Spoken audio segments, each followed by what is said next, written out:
Hello बच्चों, welcome to green science classes. बच्चों, हमारा ये क्लास 9th का केमिस्ट्री का पहला चैप्टर है हमारे आसपास के पदार्थ। मैंने इसके पहला वीडियो आप लोगों को बना के दे दिया है, जिसमें क्या मैंने बताया था। उसमें मैंने बताया था कि ठोस किसे कहते हैं, पदार्थ किसे कहते हैं, पदार्थ कितनी अवस्था होते हैं, ठोस, द्रव, गैस, तीनों के मैंने तुलनात्मक अध्ययन उसमें आप लोग को बता दिया था। विसरण क्या है, किस में ज़्यादा विसरण होता है, गलनांक क्या है, क्वथनांक क्या है, ये सारी बातें हो चुकी है। तो बच्चों, अब हम ये हमारा दूसरा पार्ट है इस चैप्टर का, और इसमें आज हम पढ़ेंगे वाष्पीकरण। वाष्पीकरण क्या होता है, वाष्पीकरण को प्रभावित करने वाले कारक कौन कौन से होते हैं, वाष्पीकरण से शीतलता कैसे प्रदान होती है, पदार्थ की अवस्थाएं एक दूसरे में पारस्परिक कैसे परिवर्तन होता है, ये सारी बातें आज हम इस वीडियो में करेंगे। तो चलिए बच्चों, हम शुरू करते हैं अपना टॉपिक वाष्पीकरण। तो वाष्पीकरण तो आप सब लोग जानते हैं कि वाष्पीकरण क्या होता है, और आप देखे भी हैं। आप जैसे ही आपको बताएंगे आप समझ जाएंगे कि वाष्पीकरण क्या होता है। तो बच्चों, जब हम कोई भी पानी मान लीजिए किसी बर्तन में या किसी में छत पे ले आकर रख दें या खुली हवा में छोड़ देते हैं, तो क्या होता है, धीरे धीरे उसका आयतन घटने लगता है, यानी कि पानी कम होने लगता है। तो ये पानी कहाँ चला जाता है बच्चों? तो ये पानी वाष्प बन जाता है। वाष्प में कहाँ जाता है? वायुमंडल में चला जाता है। जैसे आप गर्मी के दिनों में देखेंगे तालाब में, छोटे छोटे तालाबों में, पोखरों में क्या होता है, पानी सूख जाता है। तो कैसे सूख जाता है? ये पानी कहाँ चला जाता है? तो ये पानी जो होता है ना, वाष्प बन करके वायुमंडल में चला जाता है। तो इसी प्रोसेस को हम कहते हैं, इसी क्रिया को कहते हैं वाष्पीकरण। तो इसका हम परिभाषा देख लेते हैं। अब आप समझ गए होंगे वाष्पीकरण किसे कहते हैं। ये तो सब लोग देखते हैं, अनुभव करते हैं, देखते हैं। तो ठीक है, वाष्पीकरण की परिभाषा हम देख लेते हैं। क्या होता है वाष्पीकरण? क्वथनांक से कम तापमान पर द्रव के वाष्प में परिवर्तन होने की प्रक्रिया को वाष्पीकरण कहते हैं। क्वथनांक आप लोगों को हम बता दिए, क्वथनांक किसे कहते हैं। क्वथनांक जिस ताप पे द्रव उबलने लगता है, यानी कि द्रव के उबलने से पहले ही, क्वथनांक से कम तापमान का मतलब तो द्रव उबले उसके पहले ही क्या होता है, वो द्रव वाष्प में परिवर्तित होने लगता है, उसे कहते हैं वाष्पीकरण। यानी कि द्रव उबलता है, उसके पहले ही भाप बनना, वाष्प बनना शुरू होता है, उस क्रिया को क्या कहते हैं, वाष्पीकरण। तो हमारा हो गया परिभाषा वाष्पीकरण का। अब हम वाष्पीकरण को प्रभावित करने वाले कारण कौन कौन से होते हैं। तो जो वाष्पीकरण होता है ना बच्चों, ये देखिए, द्रव के लिए क्या होता है, क्वथनांक के लिए, क्वथनांक मतलब उबलना। तो ये क्वथनांक जो होता है ना, उसके लिए एक निश्चित तापमान होता है। लेकिन वाष्पीकरण जो होता है ना, वो कम तापमान पे भी होता है, लेकिन वहाँ धीरे धीरे होता है। जब तापमान ज़्यादा रहेगा तो तेजी से होता है। तो कभी कभी आप लोग को पूछ देता है कि क्वथनांक और वाष्पीकरण में अंतर क्या है, तो ये बताना होगा। ठीक है, आगे बढ़ते हैं। वाष्पीकरण को प्रभावित करने वाले कौन कौन से कारण हैं? तो पहला हमारा होता है वायु का वेग। वायु का वेग मतलब जब वायु का वेग अधिक रहता है, जैसे तेज हवाएं चलेगी, क्या होगा, जब हवाएं तेज चलती है तो वाष्पन की क्रिया क्या होती है, तेजी से होती है। इसको आप ऐसे समझेंगे कि मान लीजिए आप छत पे कपड़ा डाले हुए हैं, गर्मी के दिन हो या हवा तेज चलती हो, तो क्या होता है, जब हवा तेज चलता है तो आप गीला कपड़ा जो छत पे डालते हो तो जल्दी से सूख जाता है। यानी कि जो उसमें पानी रहता है क्या होता है, जल्दी से तेजी से वाष्पित हो जाता है और कपड़े सूख जाते हैं आपको। यानी कि जब वायु की गति तेज रहेगी तो वाष्पन की क्रिया तेजी से होती है। दूसरा हमारा है द्रव का पृष्ठीय क्षेत्रफल। द्रव का सतह का क्षेत्रफल जितना ही अधिक रहता है, द्रव का वाष्पन उतना ही तेजी से होता है। इसको समझते हैं हम कैसे होता है ये। तो आप कप और प्लेट लेते हैं।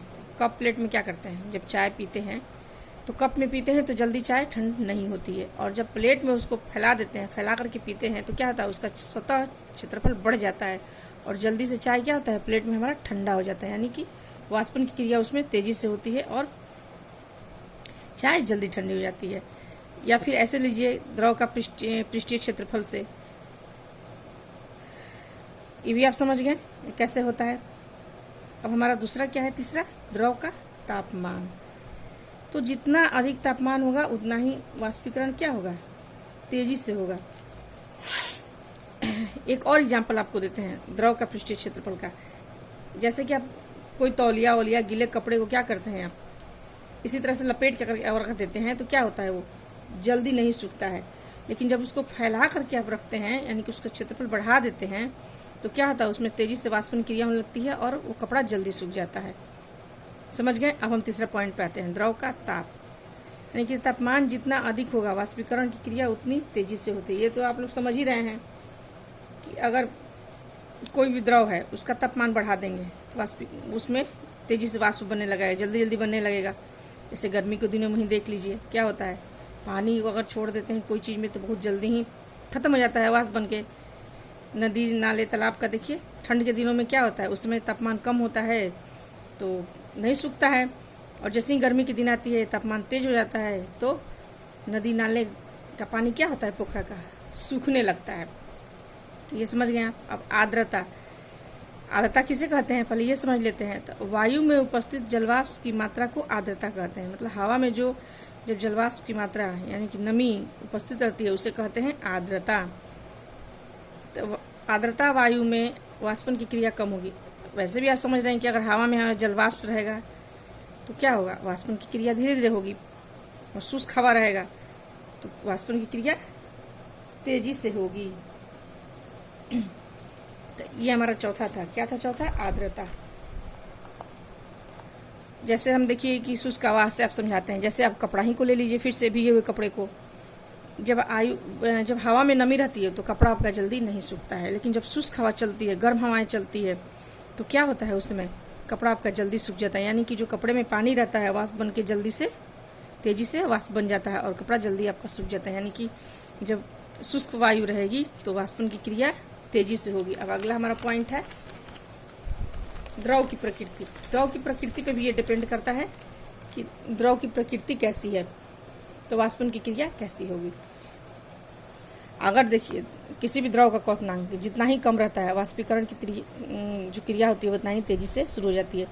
जैसे हमारा जल का क्या होता है क्वथनांक 100 यानी क्वथनांक 100 डिग्री सेंटीग्रेड। क्वथनांक का मतलब कि 100 डिग्री सेंटीग्रेड पे 100 डिग्री सेंटीग्रेड पे जल क्या होता है, उबलने लगता है। तो जिस तापमान पे उबलता है उसे हम कहते हैं क्वथनांक। तो जल हमारा क्या होता है 100 डिग्री सेंटीग्रेड पे उबलता है और ईथर 34 डिग्री सेंटीग्रेड पे उबलता है।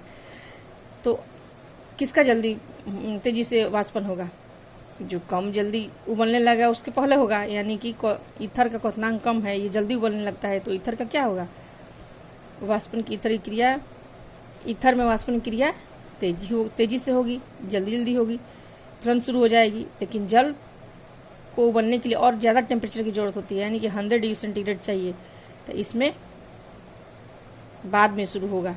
यानी कि उसकी प्रकृति पर भी निर्भर करता है कि कैसा वो द्रव की प्रकृति है। ठीक है, तो जल की तुलना में ईथर इसमें तेजी से वाष्प में परिवर्तित होने लगता है। आप समझ गए इसको भी कि जिसका क्वथनांक कम रहेगा उसमें वाष्पन की क्रिया तेजी से होने लगेगी, और जिसका ज़्यादा क्वथनांक रहेगा उसमें वाष्पन की क्रिया बाद में होगा, यानी कि तेजी से नहीं होगा। ठीक है, तो ये हो गया हमारा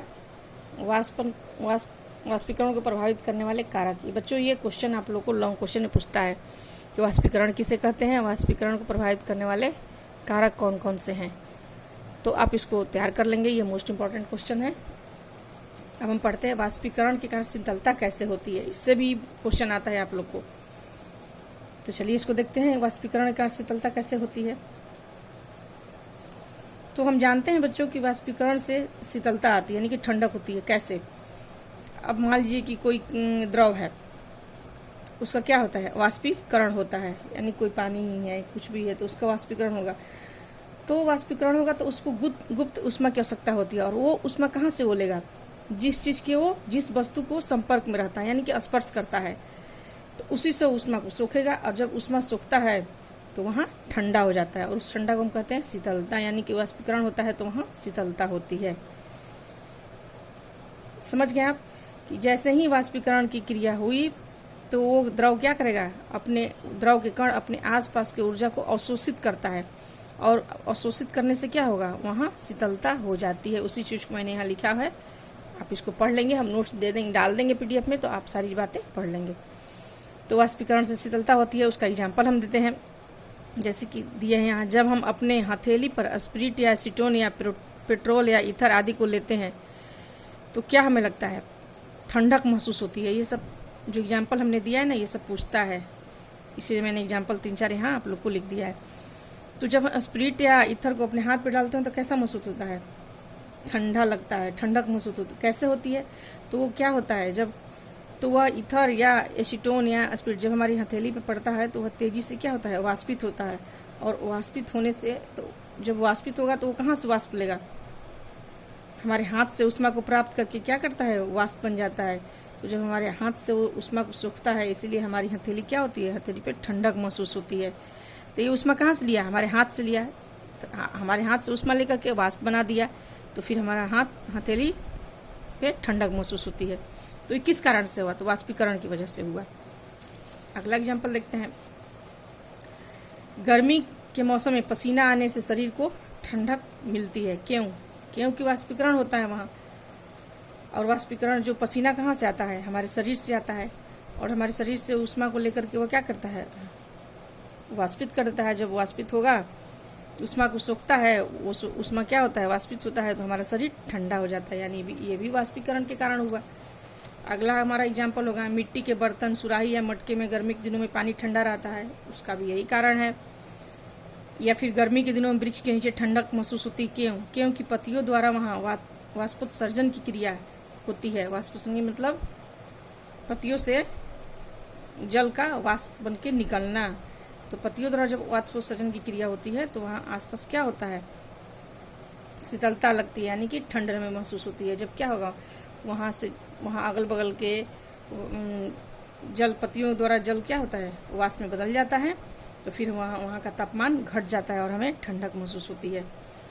अपने गर्मी के दिनों में देखा हो, कुत्ता क्या करता है, जीभ निकाल करके हाँफता है।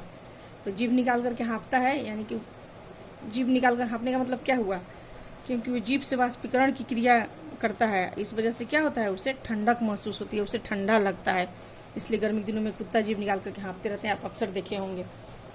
तो ये सारा एग्जाम्पल है, और ये एग्जाम्पल पूछते रहता है। तो आप लोग को सारा एग्जाम्पल इसमें देखना होगा। ये सारी क्रियाएं क्यों होती है, तो वाष्पीकरण के कारण होती है। एक पूछता है आप लोग को इसी में, गर्मी में हम सूती कपड़े क्यों पहनते हैं, क्योंकि सूती कपड़ा जो होता है वो क्या होता है, पसीना को सोखता है, यानी कि जल को अधिक अवशोषित करता है। और जब सूती कपड़ा में जल आएगा, यानी कि जब हमारा पसीना सोख लेगा, तो पसीना क्या होगा, फिर वो वाष्प बन के निकलेगा। और जब वाष्प बन के निकलेगा, तो फिर हमारे शरीर को क्या होगा, ठंडक महसूस होती है, शीतलता, तो हमें ठंडापन महसूस होती है। इसलिए कहते हैं गर्मी के दिनों में हमें क्या पहनना चाहिए, सूती कपड़े पहनना चाहिए। तो ये सारे एग्जाम्पल वाष्पीकरण के कारण शीतलता कैसे होती है उसमें आएंगे। अब हम क्या पढ़ेंगे बच्चों, तो अब हम 2-3 पॉइंट है जिसको बता दे रहे हैं, उसके बाद अगला हमारा ऊर्ध्वाधर रहेगा। देखते हैं क्या है। इस संगलन किसे कहते हैं, तो ठोस से द्रव बनने की क्रिया को संगलन कहते हैं। जैसे कोई भी चीज़ क्या है, ठोस है, सीधे ठोस से ये द्रव बन गया। जैसे ये ठोस है, ठोस से क्या बना, ठोस से ये द्रव बन गया, तो इसे कहेंगे संगलन। यानी कि ठोस से द्रव बनने की क्रिया को द्रवण या गलन या संगलन, यानी कि ठोस क्या बन गया, द्रव बन गया तो हो गया, उसे संगलन कहते हैं। और एक होता है संघनन, वाष्प को जब तो क्या करते हैं, ठंडा करके द्रव बनाते हैं। ठंडा करके द्रव बनने की क्रिया को क्या कहते हैं, संघनन या द्रवीकरण। इसमें आपका द्रवणांक हम पहले ही बता चुके हैं। द्रवणांक किसे कहते हैं, वह न्यूनतम ताप जिस पे कोई ठोस द्रव में बदलता है, तो उसे हम कहते हैं द्रवणांक। और क्वथनांक भी बता दिए हैं, जिस ताप पे कोई भी द्रव उबलने लगता है उसे हम क्या कहते हैं, उसे कहते हैं क्वथनांक। और तीसरा हो गया संगलन, चौथा हो गया संघनन।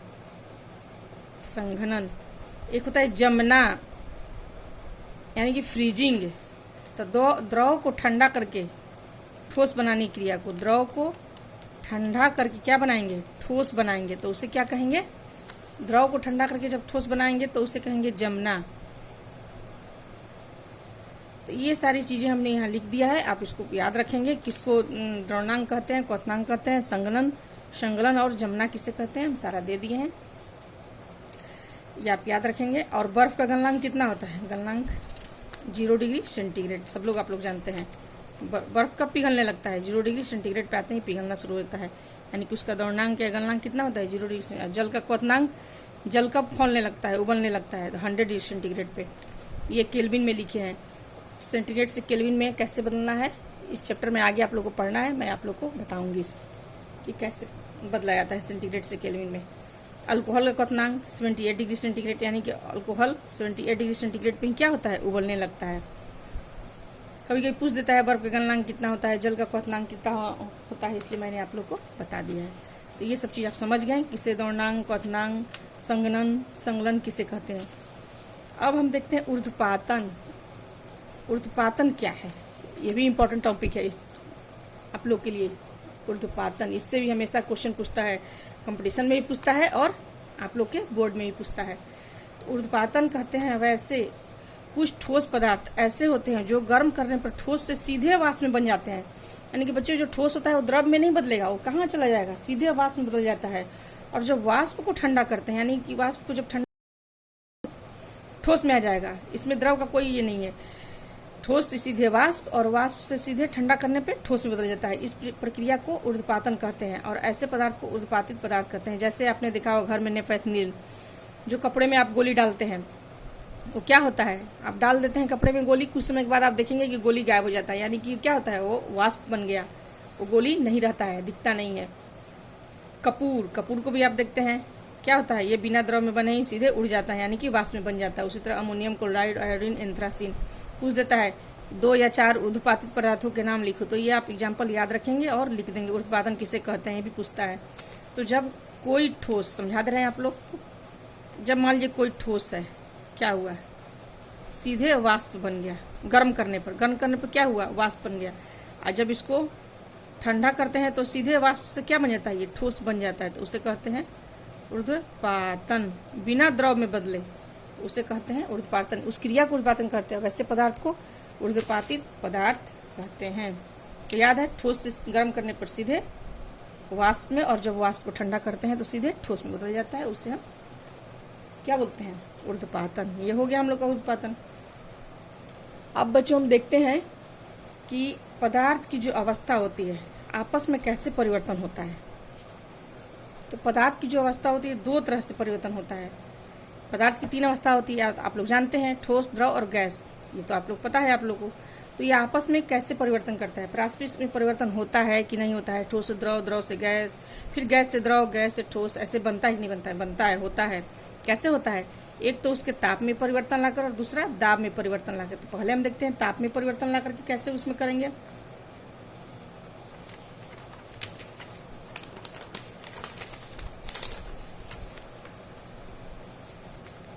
ताप में परिवर्तन लाकर दिखा देते हैं। पहले हम यहाँ क्या किए, ठोस, कोई ठोस ले लेते हैं, ठोस लिए, उसको गर्म किए तो क्या बना, द्रव बना। द्रव को जब गर्म करते हैं तो फिर वो क्या बनता है, वाष्प, यानी कि गैस। तीनों अवस्था हो गया, ये गैसीय अवस्था, वाष्प मतलब गैसीय अवस्था। तो ये तीनों हो गया। जब ठोस को गर्म करते हैं तो किसमें बदल गया, द्रव में, द्रव को गर्म किए तो वाष्प। अब वाष्प को जब हम ठंडा करते हैं या गैस को, तो क्या बनता है, द्रव, और द्रव को जब ठंडा करते हैं तो ठोस बनता है।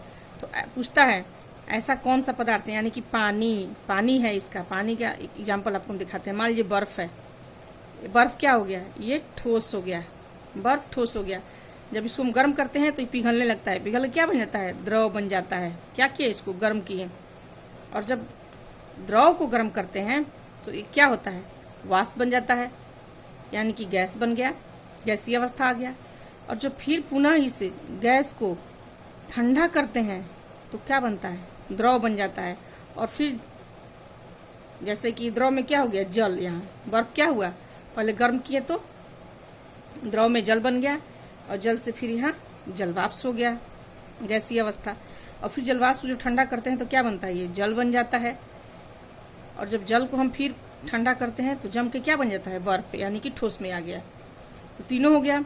बर्फ को गर्म किए तो द्रव में बदल गया, यानी कि जल में बदल गया, और जल को गर्म किए तो जलवाष्प में चला गया। ये तीनों अवस्था आ गया, ठोस, द्रव और गैस। और जब जलवाष्प को ठंडा किए तो द्रव में बना, द्रव को जब फिर ठंडा किया और तो बर्फ में बन गया, यानी कि जल क्या हो गया, जम करके बर्फ बन गया, यानी कि ठोस में आ गया। तो ये क्या है, ये अवस्था परिवर्तन है। ये पानी तीनों अवस्था में पाए, तीनों में कैसे परिवर्तन होता है ये मैंने आप लोग को बता दिया। ठोस को गर्म करेंगे द्रव को गर्म करेंगे तो वाष्प को जो ठंडा करेंगे तो फिर द्रव से ठोस। ये कौन सा होता है, पानी का होता है। तो पानी में तीनों अवस्थाएं पाई जाती हैं। तो ये हमारा हो गया ताप में परिवर्तन ला करके। अब हम पढ़ेंगे दाब में परिवर्तन ला करके कैसे करते हैं। तो आप लोग ये भी पूछता है कौन सा ऐसा पदार्थ है, तो उसमें कि तीनों अवस्था में वो पाया जाता है, तो पानी, पानी को अब लिखेंगे और दिखा भी देंगे। अब हम आप दिखाते हैं आप लोग को कि दाब में कैसे परिवर्तन ला करके होता है।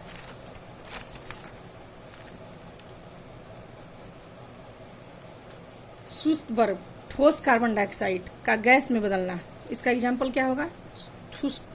ठोस कार्बन डाइऑक्साइड को शुष्क बर्फ बोलते हैं बच्चों। ये भी पूछता है, ये भी लाइन याद रखिएगा वो कि ठोस कार्बन डाइऑक्साइड को क्या कहते हैं, तो उसको बोलेंगे शुष्क बर्फ। या पूछ देता है कि शुष्क बर्फ का रासायनिक नाम क्या है, तो ठोस कार्बन डाइऑक्साइड।